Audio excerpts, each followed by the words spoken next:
लोकसभा से 143 विपक्षी सांसदों को निलंबित करने के विरोध में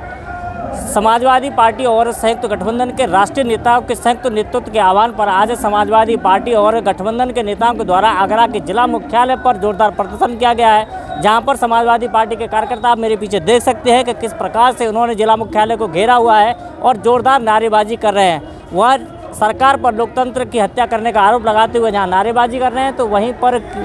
पुलिस प्रशासन ने भी किसी भी तरह की अराजकता से निपटने के लिए पूरी तैयारी की हुई है। आप ये देख सकते हैं कि समाजवादी पार्टी के बड़े नेताओं के नेतृत्व में किस प्रकार की कार्यकर्ताओं के द्वारा नारेबाजी की जा रही है और naरेबाजी के बाद में यह सपा के कार्यकर्ता जिला मुख्यालय पर प्रदर्शन कर रहे हैं। आपको बता दें कि लोकसभा में 2 लोगों के घुस करके प्रदर्शन करने के बाद में 143 सांसदों को निलंबित कर दिया गया और इसी के विरोध में यह राष्ट्रीय नेतृत्व के आह्वान पर प्रदर्शन किया जा रहा है। इस प्रदर्शन को लेकर के आप देख सकते हैं कि सपा के कार्यकर्ता बड़ी संख्या में यहां जिला मुख्यालय पहुंचे हैं और पहुंच करके यहां प्रदर्शन कर रहे हैं। जिलाधिकारी को वह ज्ञापन भी देना चाहते हैं और ज्ञापन देने के बाद में वह अपना विरोध दर्ज करा रहे हैं। छावनी से पूर्व प्रत्याशी श्रीमती ममता टप्पू। किस तरीके का प्रदर्शन आपका? देखिए, अभी कुछ दिनों पहले जो संसद में हमला हुआ है और सरकार ने 142 सांसदों का निलंबन किया है, हम उसी विषय में आज इंडिया गठबंधन के रूप में यहाँ पर आए हैं और अपनी ये मांग कर रहे हैं कि उनको दोबारा से बहाल किया जाए और जो संसद में हमला हुआ है उनके खिलाफ सख्त कार्रवाई की जाए। जी, आज किस प्रकार का प्रदर्शन यहाँ जिला मुख्यालय पर किया? आज कांग्रेस पार्टी, समाजवादी पार्टी, शिवसेना, आम आदमी पार्टी संयुक्त विपक्ष की तरफ से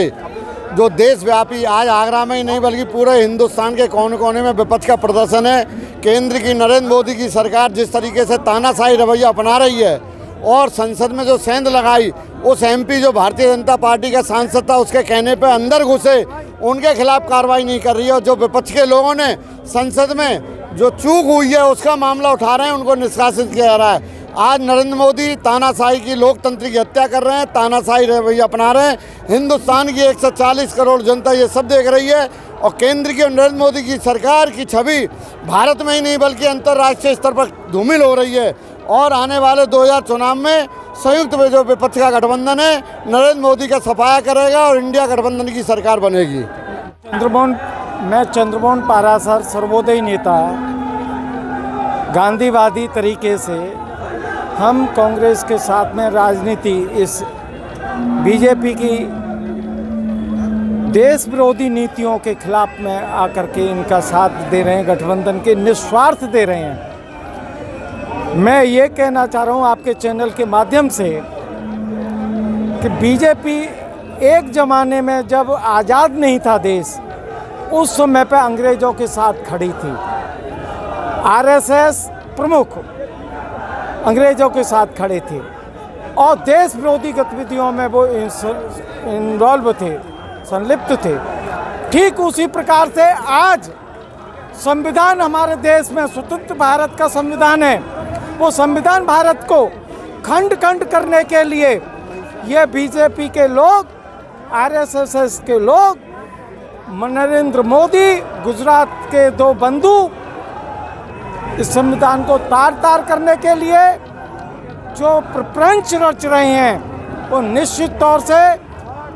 आज़ादी की जो सरकार थी, आज़ादी में जिन्होंने जो काम किए थे वही कृत्य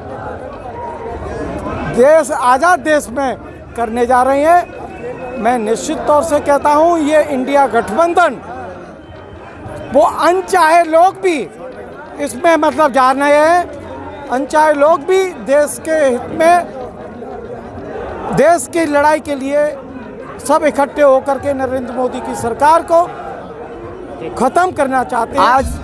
माननीय अखिलेश यादव जी के आदेश अनुसार इस इंडिया गठबंधन का आज इस कलेक्ट्रेट आगरा पर धरना प्रदर्शन है, क्योंकि मोदी सरकार पूरी तरह से तानाशाही, हिटलरशाही चला रही है। जिस तरह से अपने एक सांसद को बचाने के लिए 142 सांसदों को संसद से निलंबित कर दिया गया है, क्योंकि वो अपनी मन मर्जी से जो देश की जनता के जो हित में नहीं होंगे जो बिल, उन बिल पास कराने के लिए वहाँ विपक्ष को वहाँ छोड़ना नहीं चाहती है, पूरी तरह से इमरजेंसी लगाना चाहती है। मीडिया से लेकर के किसानों से लेकर के सब पर उनका प्रतिबंध लगा दिया गया है। ये हिटलरशाही सरकार 2014 में आई थी और इंडिया गठबंधन के माध्यम से इस देश की जनता 2024 में भगाने का काम करेगी। समाजवादी पार्टी के बैनर तले जिलाधिकारी महोदय आगरा को राष्ट्रपति महोदय के नाम हमने ज्ञापन दिया है और हमारी मांग है कि अभी कुछ ही दिन पहले 142 सांसदों को जो लोकसभा से निलंबित किया गया है, ये गैर कानूनी तरीके से किया गया है, उनको बहाल करें। नहीं तो आज शांतिपूर्वक हम लोग धरना प्रदर्शन किया है, आगे सड़कों पर उतरने का काम भी समाजवादी पार्टी और इंडिया गठबंधन करेगा। कैमरा पर्सन वाहिद अली के साथ मैं राकेश कुमार, इंडिया न्यूज़ 1 आगरा।